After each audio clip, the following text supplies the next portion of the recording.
Pasado alas 3 ng hapon nitong Lunes, kuwang-kuwa sa CCTV ng Barangay Kapitolyo sa Pasig nang magkalat ng langis sa daan ang isang dumaang all-utility vehicle o AUV. Dahil hindi po siguro secure yung kanilang pagkakalagay sa kanilang vehicle, hindi nila alam na tatapon na. Ilang saglit, napadaan sa kumalat na langis at nadulas ang isang motorsiklong may angkas pa man ding pasahero.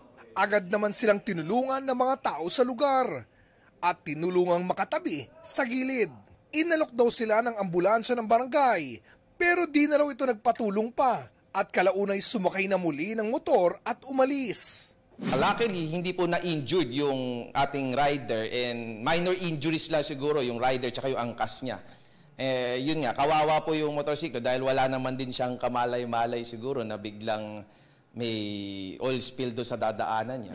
At para di na maulit pa ang insidente, agad pina-flashing ng barangay ang tumagas na langis. Kung may makikita umunong mga tumagas na langis sa daan, agad daw ipagbigay alam sa mga kinaukulan. Para sa GMA Integrated News, Oscar Oida ang inyong saksi!